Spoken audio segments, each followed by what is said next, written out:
Hello दोस्तों, कैसे हो आप लोग। स्वागत है आपका आपके चैनल प्रदीप सिड्डा में। दोस्तों आज हम लोग यहाँ पर देखने वाले हैं डीएलएड थर्ड सेमेस्टर का हिंदी का बहुविकल्पीय का मैराथन क्लास है।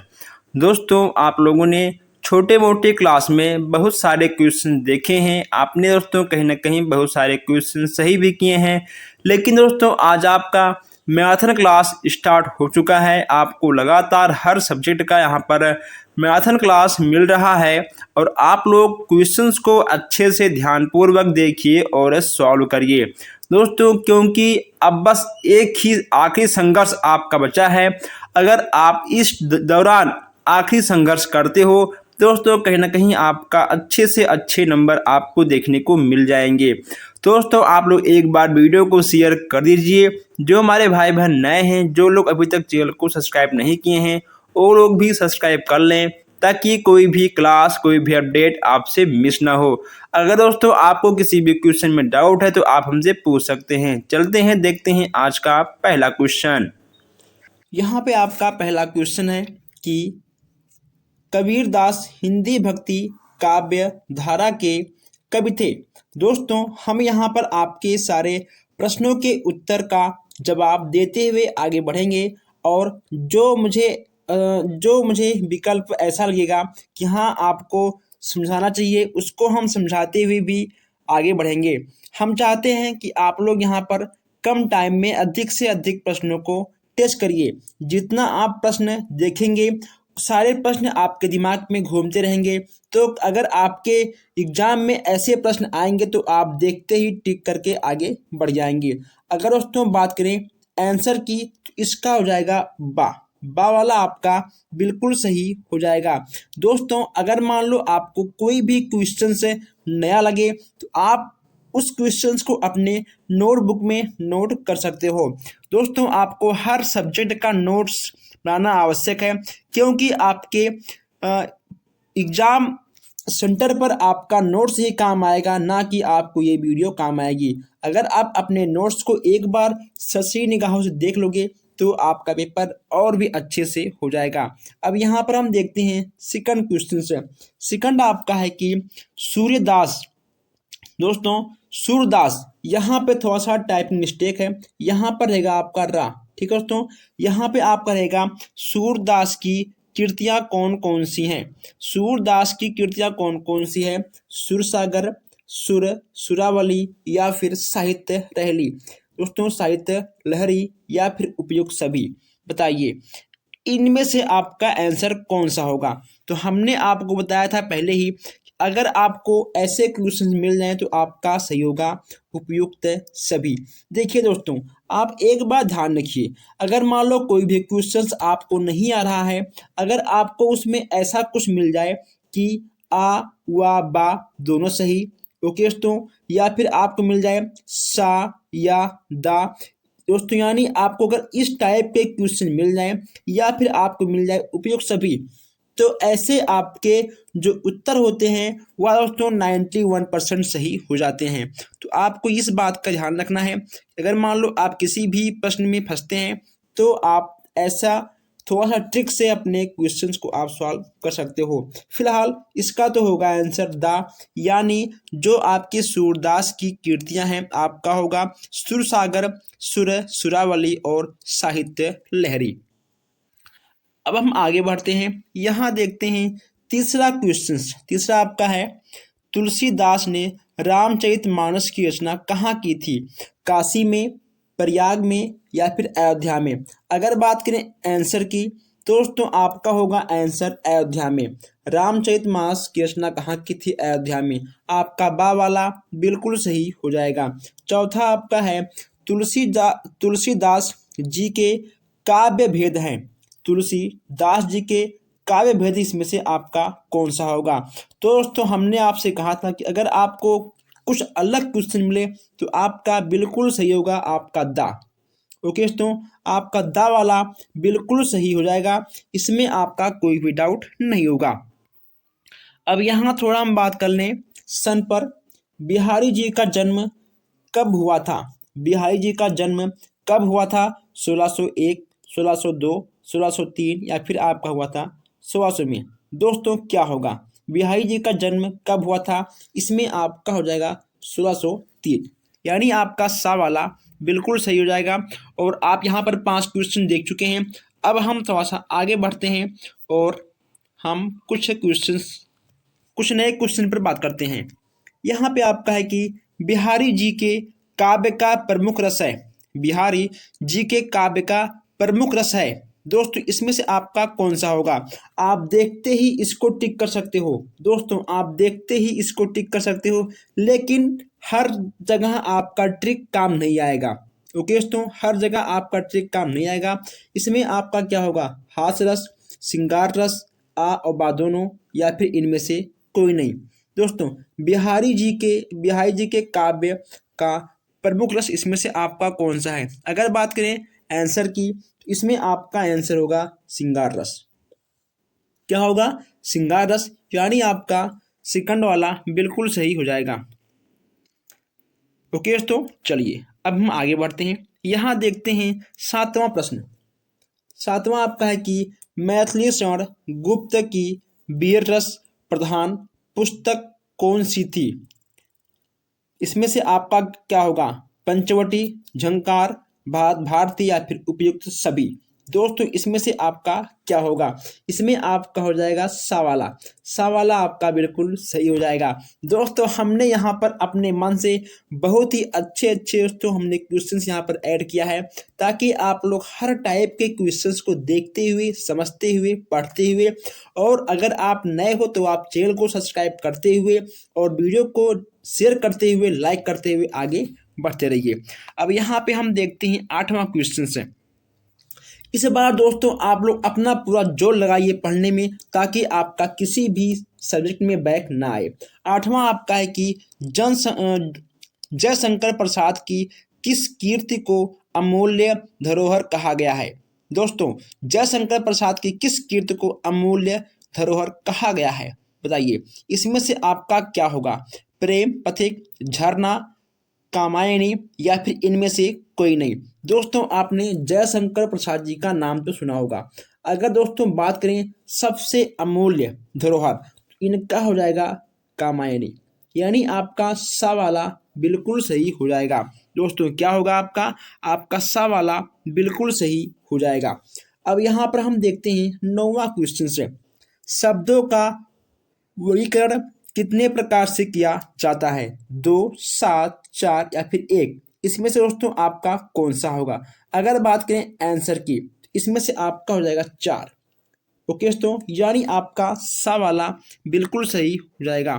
कुछ क्वेश्चंस आपको यहाँ पर नए मिल जाएंगे और आपको उसको नोट करना है अपने नोटबुक में। गाय किस प्रकार का शब्द है? दोस्तों गाय किस प्रकार का शब्द है? सार्थक शब्द है, या फिर अनेकार्थी शब्द है, या फिर एकार्थी शब्द है? आ और बात दोनों। दोस्तों इसमें से आपका क्या होगा? अगर बात करें गाय की, तो दोस्तों इसमें आपका बा वाला बिल्कुल सही हो जाएगा। ओके दोस्तों, बा वाला आपका बिल्कुल सही हो जाएगा। हम लोग यहाँ पर 10 प्रश्न कर चुके हैं। आप लोग वीडियो को लाइक शेयर करते चलिए, और जो हमारे भाई बहन नए हैं वो चैनल को सब्सक्राइब कर लें, ताकि कोई भी क्लास आपसे मिस ना हो। अब यहाँ पर हम देखते हैं 11वां क्वेश्चन से। दिए गए विकल्पों में से अनेकार्थी शब्द की पहचान कीजिए। लोहा, हंस, आ और बा दोनों, या फिर इनमें से कोई नहीं। दोस्तों बहुत ही मस्त मस्त क्वेश्चंस आज आपको यहाँ पर मिल रहे हैं। दोस्तों ऐसा क्वेश्चंस आपको शायद कभी नहीं मिलेगा। 11वें में आपका हो जाएगा बा, यानी आपका हो जाएगा हंस। दोस्तों बा वाला आपका बिल्कुल सही हो जाएगा। बहुत ही अच्छा क्वेश्चन है। जिसमें देखा ना जा सके, दोस्तों इसमें तो क्या होगा आपका? जिसमें देखा ना जा सके, आपका हो जाएगा अदृश्य।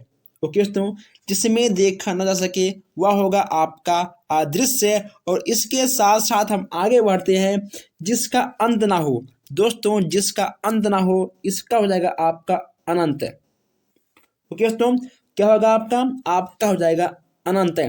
दोस्तों बहुत ही अच्छे अच्छे क्वेश्चन यहाँ पर आपको मिल रहे हैं। क्वेश्चन यहाँ पर हम आपको दे रहे हैं हर टाइप के क्वेश्चन।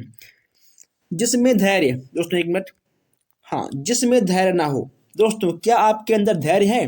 दोस्तों हर काम के लिए आपको धैर्य बनाए रखना बहुत ही आवश्यक है। अगर मान लो आप कोई भी नया काम कर रहे हो, अगर आप उस काम में दोस्तों गिर रहे हो, ठीक है, अगर तो आप उस काम में असफल हो रहे हो, तो आप उस काम को धैर्य से करिए, आप जरूर ऊपर उठोगे। ओके दोस्तों, तो कभी भी आप अपना धैर्य न छोड़ें। जिसमें धैर्य ना हो उसे क्या बोलते हैं? जिसमें धैर्य ना हो उसे क्या बोलते हैं? बलवान, कमजोर, अधीन या इनमें से कोई नहीं। दोस्तों, जिसके अंदर धैर्य नहीं है उसको तो हम लोग बलवान नहीं बोलेंगे, ना हम लोग उसको बोलेंगे कमजोर, दोस्तों उसको बोलेंगे हम लोग अधीर।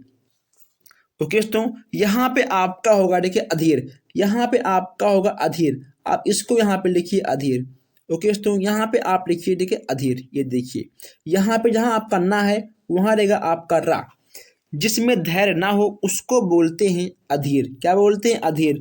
तो दोस्तों आपको अधीर नहीं बनना है, ठीक है, आपको आगे बढ़ना है और पूरे धैर्य के साथ और अपने माता पिता का नाम आगे तक ले जाना है। अब यहाँ पर हम देखते हैं 15वां क्वेश्चन से, जो उत्तर ना दे सके। दोस्तों, जो उत्तर ना दे सके, आपको हर क्वेश्चन को पढ़ के समझ के तब आपको देना है उत्तर। ओके दोस्तों, इसमें आपका हो जाएगा निरुत्तर, यानी आपका आ वाला बिल्कुल सही हो जाएगा। अब हम यहाँ देखते हैं नेक्स्ट क्वेश्चन से, यहाँ पे आपका 16वां क्वेश्चन है। 16वां आपका है अपने पर बीती घटना। अपने पर बीती घटना। दोस्तों, जब अपने पे संकट आती है ना, तो अपना संकट सबको लगता है कि हाँ हमारा सबसे बड़ा संकट है। अपना संकट आदमी खुद फील कर सकता है, कोई दूसरा उसका संकट फील नहीं कर पाएगा। तो अपने पर बीती घटना का अर्थ क्या होगा? दोस्तों, इसमें आपका हो जाएगा आप बीती, ठीक है, यानी आपका बा वाला बिल्कुल सही हो जाएगा। अब यहाँ हम देखते हैं 17वां क्वेश्चन से, जो ईश्वर में विश्वास करता है। जो ईश्वर में विश्वास करता हो, दोस्तों जो ईश्वर में विश्वास करता हो उसे हम लोग क्या बोलेंगे? नास्तिक, पुजारी या फिर आस्तिक या इनमें से कोई नहीं। अगर दोस्तों आप ईश्वर पर विश्वास नहीं करते हो, ठीक है, अगर आप ईश्वर पर विश्वास नहीं करते हो तो उसको बोलते हैं नास्तिक। अगर आप दोस्तों किसी मंदिर में पूजा पाठ करते हो, अगर आप ब्राह्मण हो तो उसको बोलते हैं पुजारी, अगर आप बाबा हो तो। लेकिन दोस्तों जो ईश्वर पर विश्वास करता है उसको हम लोग क्या बोलते हैं? उसको बोलते हैं आस्तिक। क्या बोलते हैं? उसको हम लोग बोलते हैं आस्तिक। अगर दोस्तों आप इस क्लास को 2 बार ले लोगे तो आपसे यहाँ पर दोस्तों आपका 1 नंबर कन्फर्म है। चलिए अब हम देखते हैं 18वां क्वेश्चन से। दोस्तों 18वां क्वेश्चन हम लोग यहाँ पर देखते हैं, जिसका कोई आकार ना हो। दोस्तों बहुत ही अच्छा क्वेश्चन है, जिसका कोई आकार ना हो, तो ये क्या होगा? निराकार दोस्तों, या फिर गोल या फिर साकार, इनमें से कोई नहीं। अरे भाई सिंपल सी बात है, जिसका कोई आकार ना हो उसको हम लोग बोलेंगे निराकार, यानी आपका आ वाला बिल्कुल सही हो जाएगा। आपका आ वाला बिल्कुल सही हो जाएगा दोस्तों।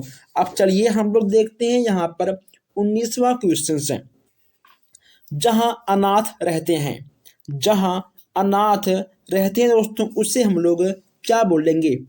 अकेला या फिर होटल या फिर अनाथालय या इनमें से कोई नहीं। दोस्तों बहुत ही सिंपल क्वेश्चन है, इसमें आपका हो जाएगा आंसर नंबर बा, यानी आपका सेकंड बिल्कुल सही हो जाएगा। आपका बा वाला बिल्कुल सही हो जाएगा।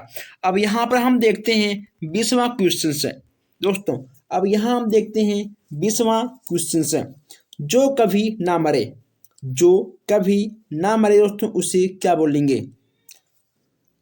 अलय, अमर, चिरंजीव या इनमें से कोई नहीं। इसका दोस्तों आंसर बहुत ही सिंपल है। इसका आंसर आपको पता होगा, जो कभी ना मरे उसको बोलते हैं अमर।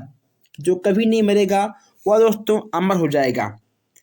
जो काम करने में कठिन हो। दोस्तों जो काम करने में कठिन हो उसे क्या कहेंगे?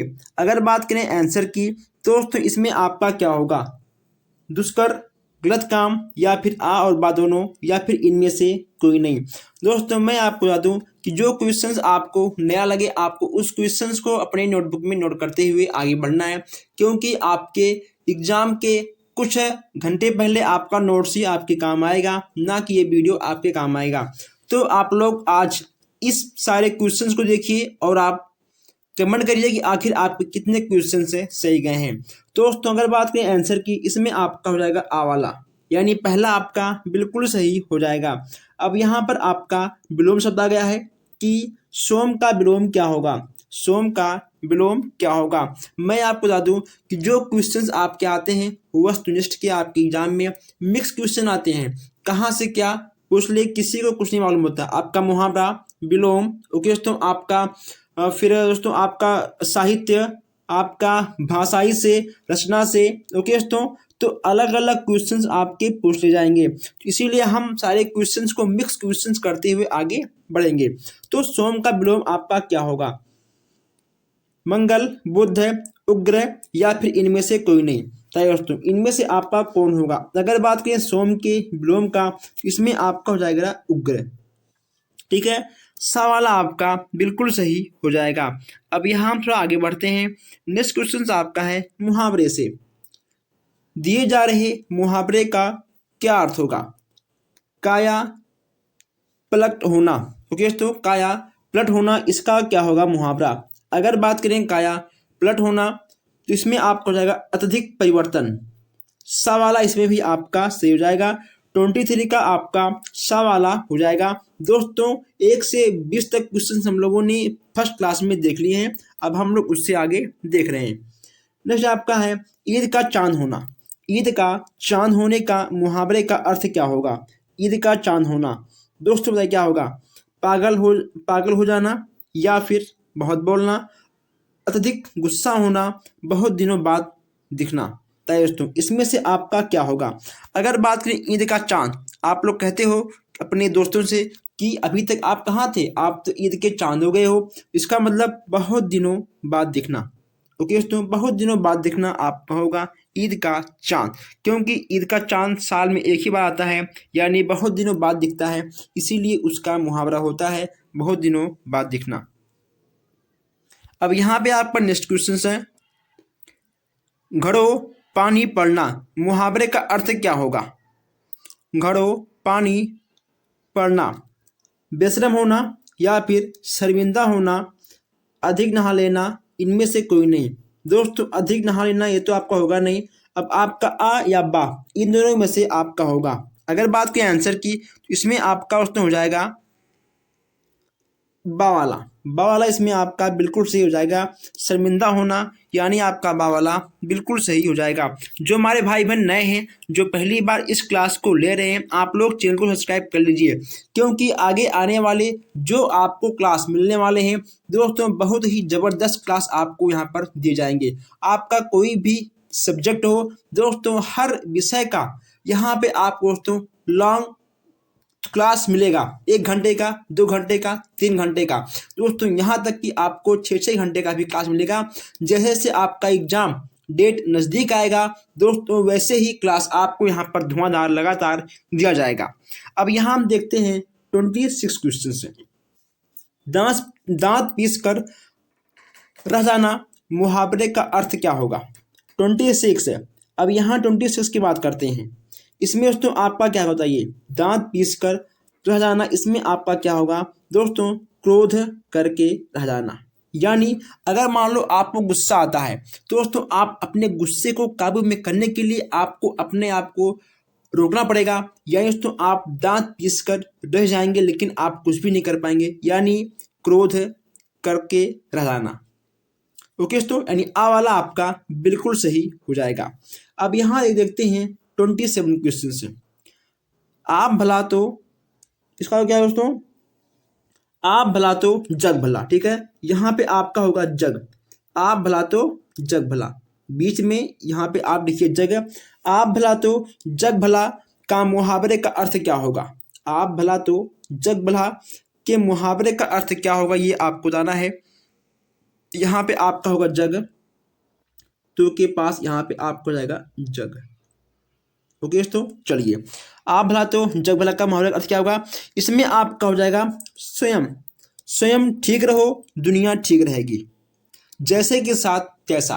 अगर दोस्तों आप अच्छे हो तो आपको दुनिया भी अच्छी दिखने लगेगी।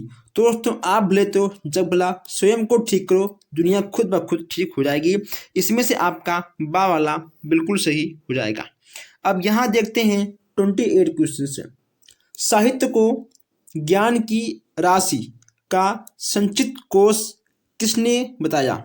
साहित्य को ज्ञान की राशि का संचित कोष किसने बताया?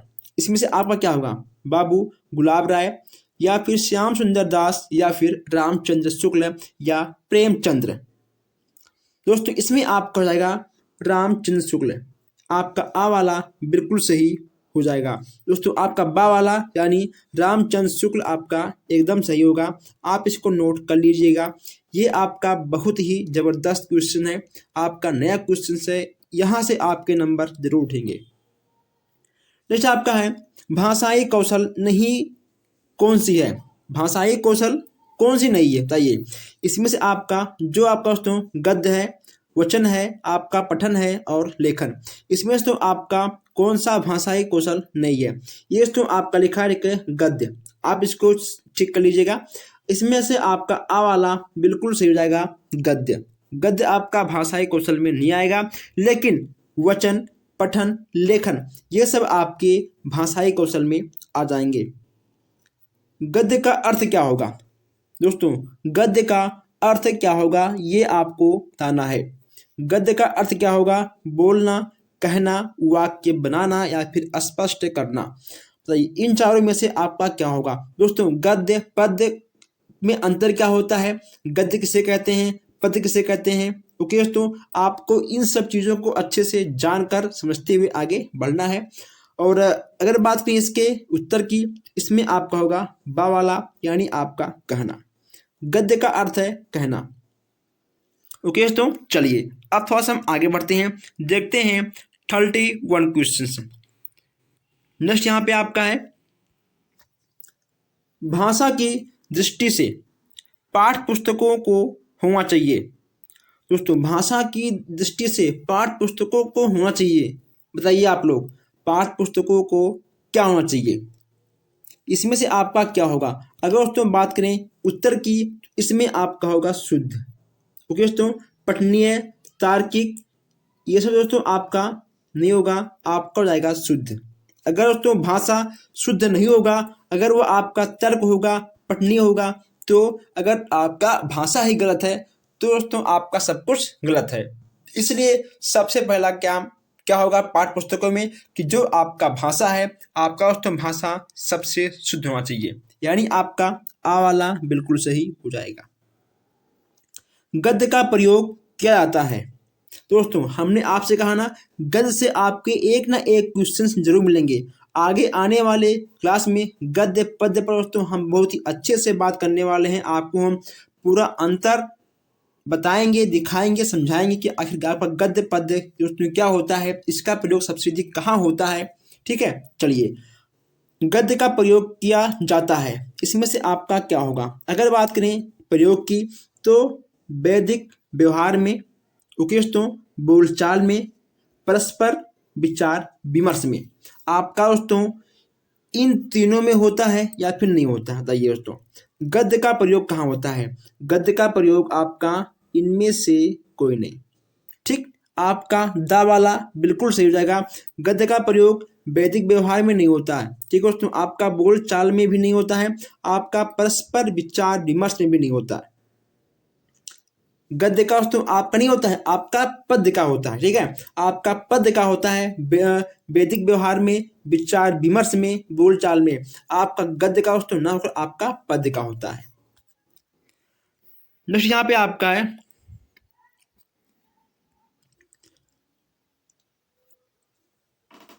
नेक्स्ट यहाँ पे आपका है 33 रचना का अर्थ है। इसमें आपका क्या होगा? दोस्तों बहुत ही सिंपल है, क्रमबद्ध करके प्रस्तुत करना।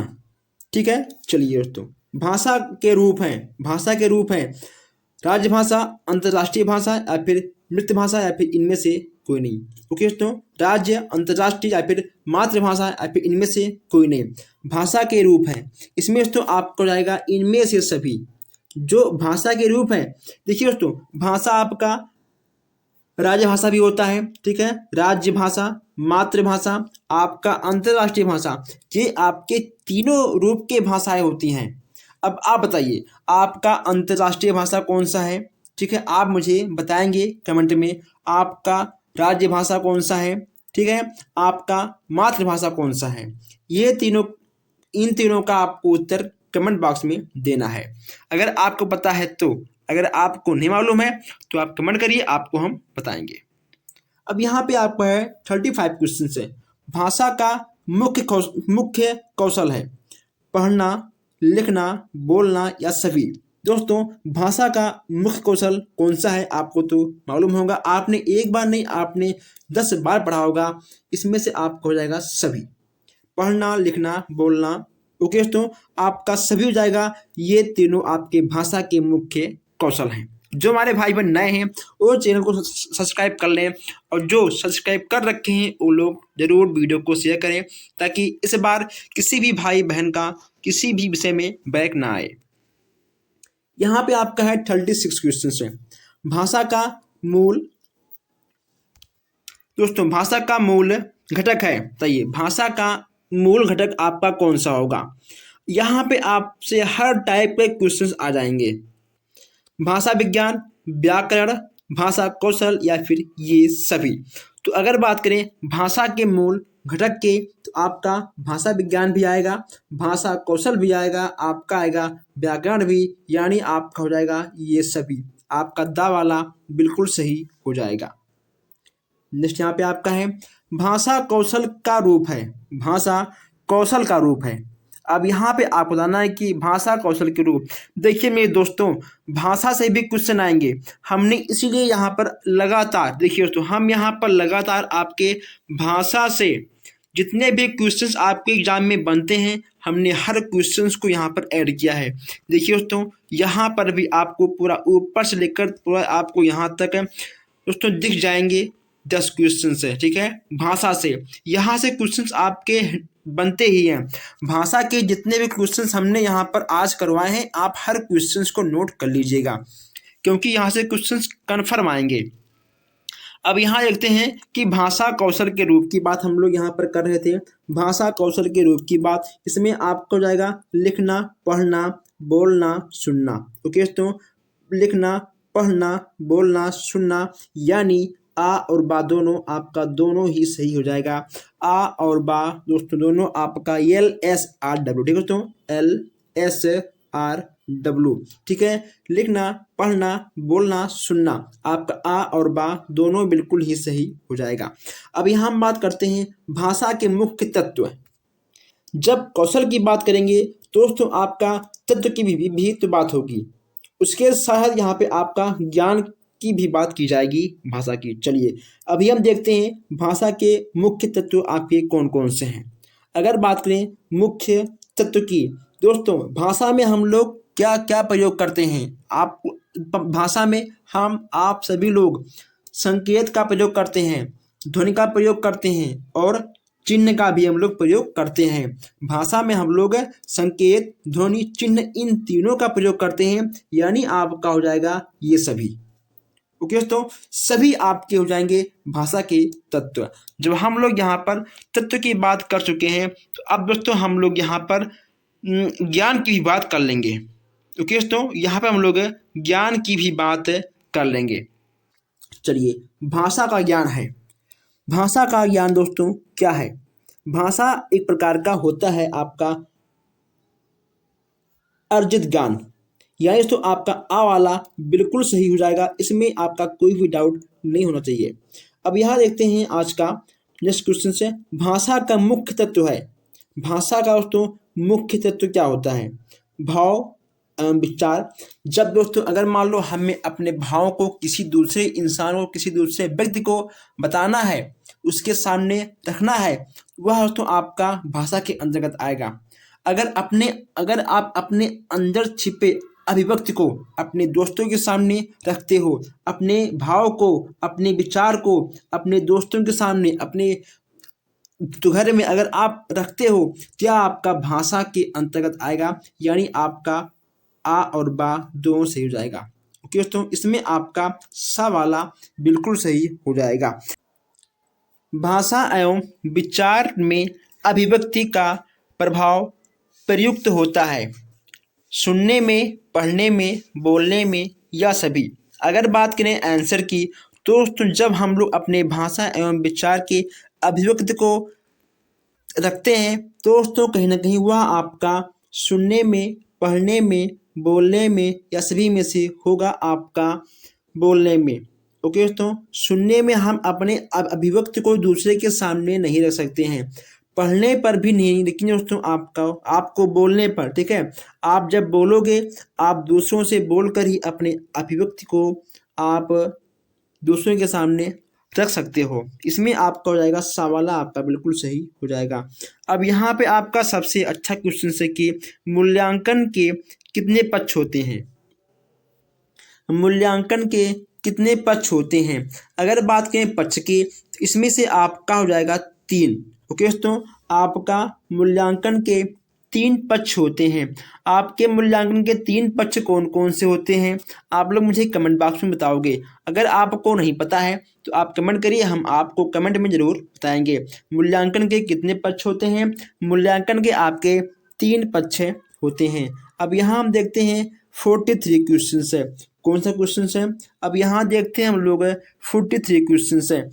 कौशल की कुशलता को डैश भागों में बांटा जा सकता है।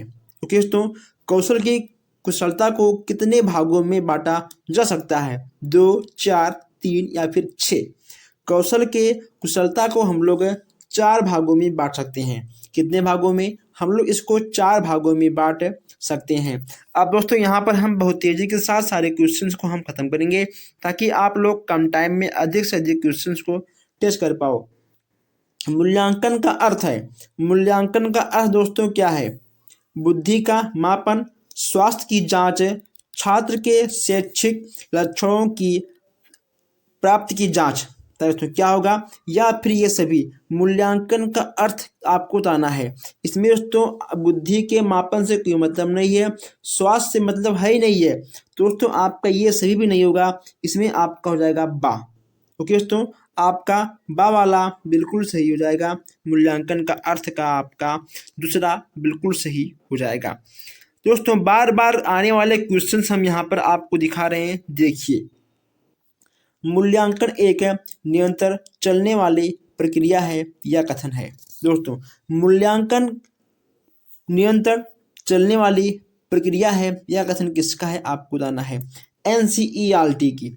एनसीईआरटी का नाम आप लोगों ने सुना होगा, एनसीईआरटी का होता है। दोस्तों अब यहाँ पर हम आगे बढ़ते हैं। अगर आपको किसी भी क्वेश्चन में डाउट हो, आप हमसे पूछ सकते हो। मूल्यांकन अनुरूप है।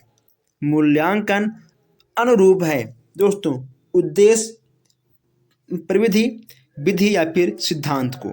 मूल्यांकन अनुरूप है दोस्तों विधि के। किसके?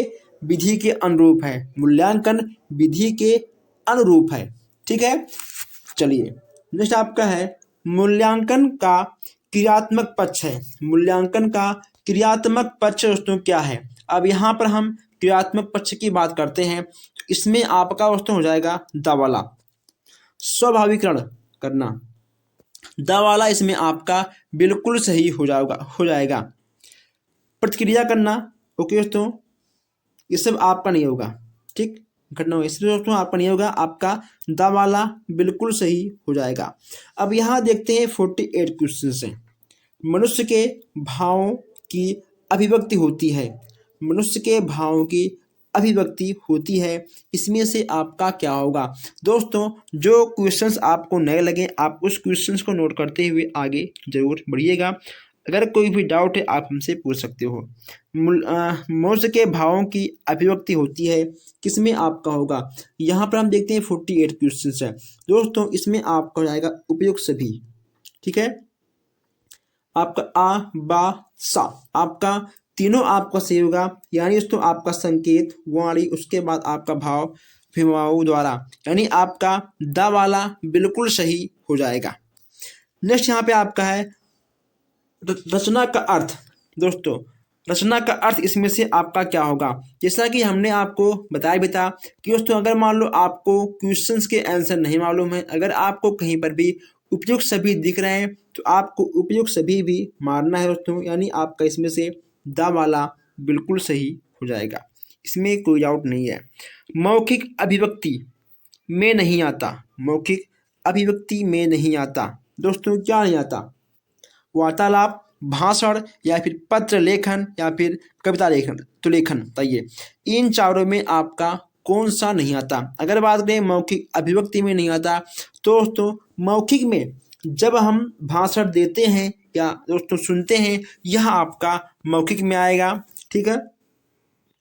वार्तालाप, दोस्तों वार्तालाप कहीं ना कहीं जब हम लोग बात करेंगे तो ये भी आपका आएगा मौखिक में, ठीक है। उसके बाद दोस्तों यहाँ पे आपका लिखा है पत्र लेखन। दोस्तों पत्र लेखन यानी हम पत्रों के द्वारा अपने भावों को किसी के पास भेजते हैं, ठीक है, वह पत्र को पढ़कर हमारे भावों को समझता है, या भी एक प्रकार का आपका मौखिक में आएगा। लेकिन दोस्तों कविता लेखन, ठीक, यह आपका कुछ भी नहीं है, यह आपका नहीं होगा, यानी आपका दा वाला सही होगा, यानी जो गलत है वही आपका सही होगा, इसमें से आपका दा वाला बिल्कुल सही हो जाएगा। दोस्तों आइए आगे बढ़ते हैं। अब यहाँ हम देखते हैं नेक्स्ट क्वेश्चन से, मौखिक अभिव्यक्ति की विशेषताएं हैं, मौखिक अभिव्यक्ति की विशेषताएं कौन सी हैं। अभी हमने आपसे कहा कि अगर आपको दिख जाए उपयुक्त सभी दोस्तों आपको सही मानना है, यानी शुद्ध भाषा की अभिव्यक्ति, शुद्ध उच्चारण, सख्त भाषा, ओके दोस्तों आपका हो जाएगा उपयुक्त सभी। नेक्स्ट आपका है लिखित अभिव्यक्ति का उद्देश्य है, लिखित अभिव्यक्ति का उद्देश्य है, इसमें आपका क्या होगा, इसमें आपका हो जाएगा उपयुक्त सभी। दोस्तों इसमें भी आपका हो जाएगा उपयुक्त सभी। लिखित अभिव्यक्ति का उद्देश्य क्या है, शब्दकोश में वृद्धि। दोस्तों अगर आप लिखित अभिव्यक्ति अपनाते हो, अगर आप किसी भी चीज को लिखते हो, इसमें आपका शब्दकोश का भंडार होगा, ओके दोस्तों वृद्धि होगी। स्वतः लेखन में कहीं ना कहीं दोस्तों आपका रुचि भी आएगा। उसके बाद दोस्तों आप जब देखिए तो लिखित की बात करिए तो यहाँ पे आपका आ गया बावाला श्रुति लेखन, ओके दोस्तों, यानी आपका हो जाएगा उपयुक्त सभी, आपका दा वाला बिल्कुल सही हो जाएगा। कबीर के सूफी गुरु कौन थे, कबीर के सूफी गुरु कौन थे, ये आपको बताना है। दोस्तों इसमें से आपका क्या होगा, अब यहाँ पर कबीर के बारे में बात किया जा रहा है कि आखिर कबीर के सूफी गुरु कौन थे। तो ये क्वेश्चंस कम आते हैं लेकिन फिर भी आपको जानना आवश्यक है। इसमें से आपका हो जाएगा आ वाला, ओके दोस्तों ये क्वेश्चंस कभी नहीं आया है लेकिन आपको देखना आवश्यक है, शायद इस बार आ जाए। चलिए, क्या भूलूं क्या याद करूं, दोस्तों क्या भूलूं क्या याद करूं, आप इस क्वेश्चंस को 3 स्टार में लिखिए, ठीक है दोस्तों। ये क्वेश्चंस आपके बार बार आते हैं, क्या भूलूं क्या याद करूं। दोस्तों यह आपका क्या है, यह आपका एक प्रकार का आत्मकथा है। क्या है, यह आपका एक प्रकार का आत्मकथा है। चलिए नेक्स्ट आपका है कि मुंशी प्रेमचंद्र की वह रचना जो अधूरी रह गई। दोस्तों कौन सी ऐसी रचना है जो अधूरी रह गई थी, इसमें आपको जाएगा मंगलसूत्र, यानी आपका आ वाला बिल्कुल सही हो जाएगा। दोस्तों चलिए आगे बढ़ते हैं। और अभी भी कुछ हमारे भाई बहन ऐसे हैं जो क्लास को ले रहे हैं लेकिन वो अभी तक चैनल को सब्सक्राइब नहीं किए हैं, सब्सक्राइब कर लीजिए वरना आप तक क्लास पहुंचेगा ही नहीं, फिर आएगा बैग, फिर कहोगे सर हमारा बैग आ गया। तो आप लोग सब्सक्राइब कर लीजिए ताकि हर क्लास आपको सबसे पहले मिले, आपका बैग ना आए। घड़ी साज शब्द है दोस्तों, घड़ी साज शब्द है, यह आपका कौन सा शब्द है, देशत, विकारी, संकर या फिर रूढ़। बताइए इसमें से आपका क्या होगा। अगर बात करें उत्तर की तो घड़ी साज हो जाएगा आपका संकर शब्द। क्या होगा आपका? आपका हो जाएगा संकर शब्द। चलिए, रसाल पर्यायवाची शब्द है। रसाल पर्यायवाची शब्द दोस्तों, इसमें से आपका कौन सा होगा? कोयला का, आम का, पान का, सगा भाई का। बताइए, रसाल पर्यायवाची शब्द दोस्तों किसका है? अगर बात करें रसाल का, देखिए रसाल, ठीक है, यानी रस दोस्तों। बताइए, रस किस में होता है? रस देखिए आपका होता है आम में, तो रसाल यानी आम। ओके दोस्तों, आपका आम हो जाएगा, आपका सा वाला बिल्कुल सही हो जाएगा। इसीलिए मैं आपसे कहता हूं कि पहले आप क्वेश्चंस को समझिए, फिर आप उसका आंसर दीजिए। जिसका जन्म पहले हुआ है, जिसका जन्म पहले हुआ है, उसका अर्थ आपको बताना है। अनुज, अग्रज, पितामह या फिर भ्राता। जिसका जन्म पहले हुआ हो दोस्तों, यानी इसमें आपका हो जाएगा बा। ठीक है, बा वाला आपका बिल्कुल सही हो जाएगा, इसमें आपका कोई भी डाउट नहीं है। आंखों का अंधा दोस्तों, आंखों का अंधा नाम नयन सुख का अर्थ है। बताइए, इसमें आपका क्या होगा? दोस्तों, ऐसे क्वेश्चंस आपके एग्जाम में आ ही जाते हैं, इसीलिए आपको इन सारे क्वेश्चंस को अच्छे से पढ़ना भी है और लिखना भी है। इसमें आपको जाएगा गुण के वृद्ध नाम होना। ओके दोस्तों, देखिए आंखों का अंधा, ठीक है, नाम, आंखों का अंधा नाम नयन सुख। देखिए दोस्तों, अब यहाँ आंखों का अंधा भी है और नयन सुख है। नयन मतलब आपका क्या होता है? नयन माने आपका हो जाएगा आंख, ठीक है, नयन माने आपका होता है आंख। दोस्तों, जब कोई व्यक्ति आंखों का अंधा है तो उसे नयन सुख कहाँ से मिलेगा? जब वो देख ही नहीं पाएगा तो उसे नयन सुख मिलेगा ही नहीं। नयन सुख क्या होता है? जब आप अपनी आंखों से किसी अच्छी चीज को, किसी आप सुंदर चीज को देखते हो, तो आपको देखने से आपको सुख का अनुभव होता है। ठीक है, तो आप किसी अच्छी चीज को देखते हो तो आपको सुख का अनुभव होता है, वही होता है आपका नयन सुख। जब आप अंधे हो तो बताइए आप कहाँ से देख पाओगे? इसीलिए आपको जाएगा गुण के विरुद्ध नाम, यानी जो है नहीं उसके नाम है दोस्तों, तो यहाँ आपको जाएगा गुण के विरुद्ध नाम।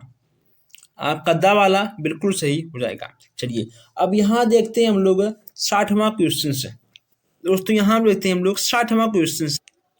यहाँ पे आपका है कि अशरज शब्द का तत्सम रूप। दोस्तों, अगर बात करें तत्सम रूप की, तो बहुत ही दोस्तों आसान क्वेश्चन है, इसमें आपका कुछ नहीं है, इसमें आपका हो जाएगा आश्चर्य। इसमें आपका क्या होगा दोस्तों? इसमें आपका हो जाएगा आश्चर्य। ठीक है दोस्तों, तो आश्चर्य आपका बिल्कुल सही हो जाएगा। इसमें आपका बा और सा दोस्तों आपका दोनों आश्चर्य आश्चर्य लिखा है। ओके दोस्तों, तो बस केवल आपको इतना ध्यान रखना है कि जहाँ कहीं भी आपको दिख जाएगा आश्चर्य, आपका आश्चर्य ही तत्सम रूप हो जाएगा। तापसी का तत्सम रूप क्या होगा आपका? तापसी का आपका तत्सम रूप आपका क्या होगा? अगर दोस्तों बात करें तापसी के तत्सम रूप की, इसमें आपको जाएगा तपसी। दोस्तों देखिए, तपसी आपका बिल्कुल सही हो जाएगा। ओके दोस्तों, चलिए अब यहां हम देखते हैं नेक्स्ट क्वेश्चन से। यहां पे आपका पहला क्वेश्चन है कि तापसी का, दोस्तों तापसी का तद्भव रूप क्या होगा? ठीक है, ये आपका तत्सम नहीं होगा, यहाँ पे आपका होगा, ठीक है, तद्भव। ओके दोस्तों, एक मिनट, तद्भव यहाँ पे आपका हो जाएगा।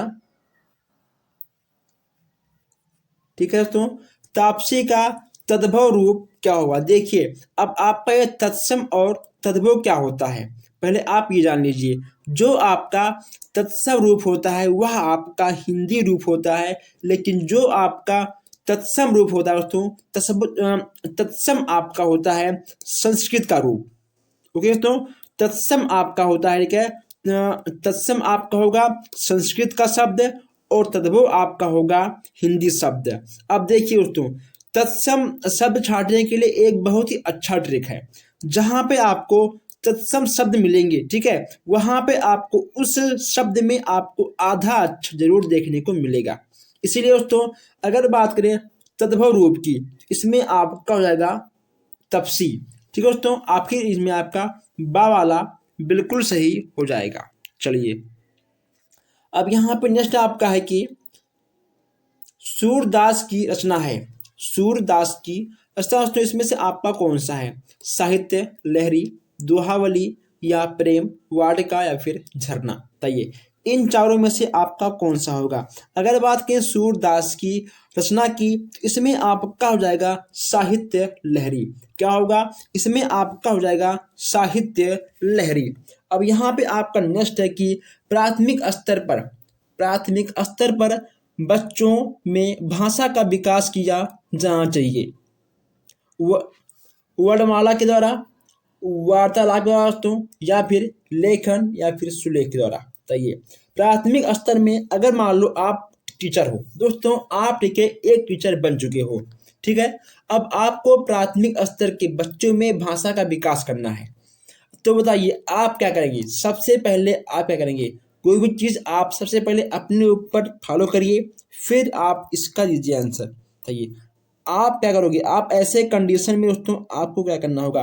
पहले आप प्राथमिक स्तर के बच्चों को वर्ड माला का ज्ञान कराएंगे, ठीक है, छोटा बड़ा, ठीक है, छत त्रिज्या हर चीज़ पहले आपको बच्चों को वर्ड माला का ज्ञान, फिर लेखन दोस्तों, फिर सुलेख, फिर कोई बातचीत। चलिए अब दोस्तों आगे बढ़ते हैं। नेक्स्ट यहाँ पे आपका है रात्रि का पर्याय नहीं है। दोस्तों इसमें आपका क्या होगा? इसमें आपका क्या होगा कि रात्रि का पर्याय नहीं है। अगर बात करें 64 क्वेश्चंस के आंसर की तो दोस्तों इसमें आपका बताइए क्या होगा? इसमें आपका क्या होगा? अगर बात करें इसमें आपको जाएगा सौदामिनी। ठीक है दोस्तों, इसमें आपका दा वाला बिल्कुल सही हो जाएगा। क्या होगा आपका? इसमें आपका सौदामिनी, ठीक है, दा वाला आपका बिल्कुल सही हो जाएगा। अब यहाँ पर हम आगे बढ़ते हैं। विमुख का विपरीतार्थक शब्द क्या होगा? दोस्तों विमुख का विपरीतार्थक शब्द क्या होगा? 65 यहाँ पे आपका है। अगर दोस्तों बात करें आंसर की तो इसका दोस्तों हो जाएगा आंसर उन्मुख। क्या होगा? उन्मुख दोस्तों, ठीक है, अनोख नहीं, दोस्तों इसमें आपको हो जाएगा उन्मुख, यानी इसमें आपका बा वाला बिल्कुल सही हो जाएगा। क्या होगा इसमें आपका? इसमें आपका बा वाला बिल्कुल सही हो जाएगा।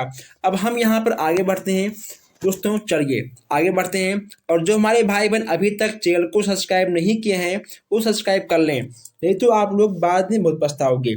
और जो सब्सक्राइब कर रखे हैं वो लोग अपने दोस्तों तक जरूर शेयर करें, ठीक है।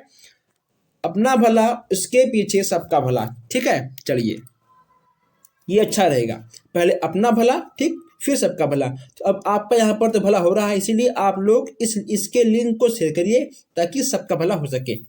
आंखें खुलना दोस्तों, आंखें खुलना मुहावरे का अर्थ क्या है? आंखें खुलना मुहावरे का अर्थ क्या होगा?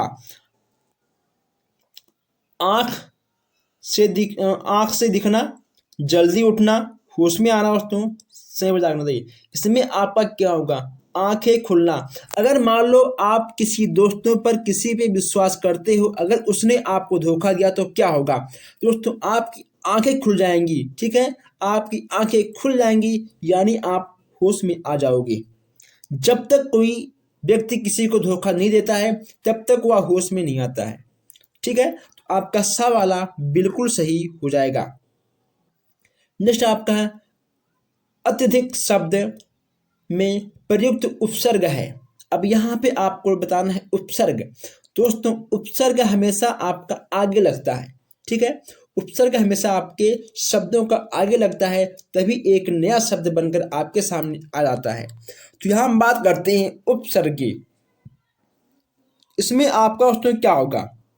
इसमें आपका जाएगा अति, ठीक है, अति इसमें आपका बिल्कुल सही हो जाएगा, यानी आपका सा वाला हो जाएगा। इसमें आपका कोई भी दो राय नहीं है। और सबसे अच्छा क्वेश्चन है कि मानक हिंदी का मूल आधार कौन सी बोली है? मानक हिंदी का मूल आधार कौन सी बोली है? ब्रजभाषा, उर्दू, खड़ी बोली या हिंदुस्तानी बोली? 68 का दोस्तों, 68 का आपका क्या होगा? अगर बात करें मानक हिंदी के मूल आधार वाली भाषा कौन सी है? आपका हो जाएगा खड़ी बोली। दोस्तों क्या होगा? आपका हो जाएगा खड़ी बोली। हम आप कौन सी बोली बोलते हैं? हम आप बोलते हैं खड़ी बोली। ओके दोस्तों, हम आप बोलते हैं खड़ी बोली, लेकिन खड़ी बोली के साथ साथ हम लोग उसमें उर्दू भी ऐड कर देते हैं। ठीक है दोस्तों, तो हम लोग बोलते हैं तो खड़ी बोली आपका हो जाएगा सा वाला बिल्कुल सही आंसर। चलिए, दिए गए विकल्प में कौन सुस्ती का पर्यायवाची नहीं है? अगर बात करें पर्यायवाची की, हमने आपसे कहा था कि आपको मिक्स क्वेश्चंस मिलते हैं, तो दोस्तों इसमें आपका दा वाला बिल्कुल सही हो जाएगा। आपको मिक्स क्वेश्चन मिलेंगे या फिर कोई भी, अगर आप अच्छे से पढ़ते हो तो आपका जरूर 5 में से 5 नंबर जरूर दोस्तों आ जाएगा। ठीक है, चलिए, भिक्षुक में दोस्तों, भिक्षुक में प्रत्यय क्या है? प्रत्यय और उपसर्ग। प्रत्यय और उपसर्ग। प्रत्यय आपका पीछे लगता है, उपसर्ग आपका आगे लगता है। ठीक है, आप एक बात ध्यान रखिए कि उपसर्ग आपका शब्दों के आगे लगता है तभी आपका एक नया शब्द बन के आगे आता है, और प्रत्यय आपका शब्दों के पीछे लगता है तब ये आपका एक प्रकार का नया शब्द बनकर आपके आगे आ जाता है। तो भिक्षुक का प्रत्यय क्या होगा? उक, इक, अक, अत। चाहिए उक, इक, अत, अक या फिर उत। चाहिए इसमें से आपका क्या होगा? अगर बात करें भिक्षुक के प्रत्यय का, इसमें आपका हो जाएगा उक। देखिए यहाँ देखिए दोस्तों, पर भी छुक, ठीक है, तो उक है आपका लास्ट में क्या है? आपका लास्ट में है उक। ठीक है, देखिए भिक्षुक है ना, भिक्षुक है तो उक यानी आपका लास्ट में लगेगा उक, यानी आपका आ वाला बिल्कुल सही हो जाएगा। ओके दोस्तों, चलिए अब हम लोग आगे बढ़ते हैं। लघु शब्द का विपरीतार्थक शब्द क्या होगा? दोस्तों बताइए, इसमें से आपका क्या होगा? इसमें आपका हो जाएगा दीर्घ। क्या होगा? इसमें आपका हो जाएगा दीर्घ। पूरब और उत्तर के बीच की दिशा कहलाती है। पूरब और उत्तर के बीच की दिशा आपकी क्या कहलाएगी? इसमें आपका हो जाएगा ईशान। क्या होगा? इसमें आपका दोस्तों हो जाएगा ईशान। ठीक है, चलिए दोस्तों अब हम यहाँ आगे बढ़ते हैं। यहाँ देखते हैं 73 क्वेश्चन है। कबीर दास जी किस काव्य धारा के कवि थे? कबीर दास जी किस काव्य धारा के कवि थे? इसमें से आपका क्या होगा? 73 क्वेश्चन है। इसमें आपका दोस्तों क्या होगा? आपको इसका जवाब जरूर देना होगा, क्योंकि ऐसे क्वेश्चंस आपके एग्जाम में आ जाते हैं। इसमें से आपका हो जाएगा बा वाला। बा वाला आपका बिल्कुल सही हो जाएगा। दोस्तों दुनिया का सबसे अच्छा क्वेश्चंस आपके सामने आ गया है। गोदान के लेखक कौन है? दोस्तों गोदान के लेखक कौन है? दुनिया का, विश्व का सबसे अच्छा क्वेश्चन है, सबसे आसान क्वेश्चन दोस्तों है, सबसे गजब का क्वेश्चन है। इसमें आपका हो जाएगा मुंशी प्रेमचंद्र। महावीर प्रसाद द्विवेदी नहीं होंगे, आचार्य रामचंद्र शुक्ल नहीं होंगे, और जो आपके हैं श्याम सुंदर भी नहीं होगा। आपका होगा मुंशी प्रेमचंद्र। ठीक है, गोदान के लेखक हैं आपके मुंशी प्रेमचंद्र। आम के आम गुठलियों के दाम का अर्थ क्या होगा? चतुर, व्यापार बनना, या फिर दोहरा मुनाफा दोस्तों, नकली वस्तु देना, या फिर मनमानी करना। देखिए दोस्तों यहाँ पर आम का आम गुठलियों का दाम की अगर बात करें तो इसमें आपका क्या होगा? आपने आम भी खा लिया और आपने गुठली का दाम भी ले लिया, है ना। इसका मतलब क्या हुआ? इसका मतलब ये हुआ कि दोस्तों आपने दोस्तों जो भी आपने उसमें किया है, आपने किया है दोहरा मुनाफा। ठीक है, आपने आम भी खाया और आप आम खाने के साथ साथ आपको दोहरा मुनाफा हो गया। ठीक है, इसमें आपका तो सा वाला बिल्कुल सही हो जाएगा। आम खाओ प्लस गुठली का दाम भी लो। ठीक है, चलिए इसमें दोस्तों आपका सा वाला बिल्कुल सही हो जाएगा। अब यहाँ पे आपका नेक्स्ट क्वेश्चन है। नेक्स्ट यहाँ पे आपका है कि परशुराम परशुराम की प्रतीक्षा के रचनाकार हैं। परशुराम की प्रतीक्षा के रचनाकार कौन है? 76 आपका है। इसमें आपका हो जाएगा रामधारी सिंह दिनकर। आपका आ वाला बिल्कुल सही हो जाएगा। नेक्स्ट आपका है प्रत्येक शब्द में प्रयुक्त उपसर्ग है। प्रत्येक शब्द में प्रयुक्त उपसर्ग है। उपसर्ग आपका शब्दों के आगे लगता है। इसमें दोस्तों आपका क्या होगा, अगर बात करें आंसर की, इसमें आपका हो जाएगा ठीक है प्रति। प्रति आपका हो जाएगा उपसर्ग है, और इसके साथ साथ यहाँ पे आपको शुद्ध वर्तनी का भी चयन करना है दोस्तों। ठीक है, आपको शुद्ध वर्तनी से भी क्वेश्चन मिल जाते हैं, बहुत ही आसान है। इसमें आपका हो जाएगा ज्येष्ठ है। ठीक है दोस्तों, इसमें हम क्या समझाएं, ठीक इसमें आपका हो जाएगा ज्येष्ठ है। और यहाँ पर हम बात करते हैं कि निम्न में से संयुक्त व्यंजन नहीं है। दोस्तों इसमें आपका कौन सा संयुक्त व्यंजन नहीं है। दोस्तों आपको एक क्वेश्चन में दो क्वेश्चन देखने को मिल जाएंगे। इसमें आपका री वाला नहीं है दोस्तों। छत्रज्ञ, ठीक है, छत्रज्ञ ये आपके आएंगे संयुक्त व्यंजन के अंतर्गत है, और आपका री वाला नहीं होगा, यानी आपका दा वाला बिल्कुल सही हो जाएगा। अब यहाँ पर हम देखते हैं एक और क्वेश्चन है।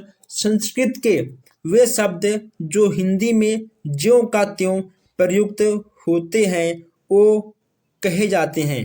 दोस्तों आपका क्या होगा, इसमें कोई ज्यों का त्यों, दोस्तों ज्यों का त्यों कहना, इसमें आपका क्या होगा। तो अगर आपका ज्यों का त्यों शब्द आपको दिख जाएगा तो वह आपका होगा तत्सम रूप। ओके दोस्तों, आपका हो जाएगा तत्समय रूप। दोस्तों आज की क्लास में आपके कितने क्वेश्चन सही गए आप मुझे कमेंट बॉक्स में बताओगे, क्वेश्चन सही किए हैं। अगर आपको किसी भी क्वेश्चन में डाउट है तो आप कमेंट बॉक्स में हमसे पूछ सकते हो। दोस्तों आप लोग वीडियो को लाइक शेयर करते रहिएगा। हम मिलते हैं फिर नेक्स्ट क्लास में। धन्यवाद।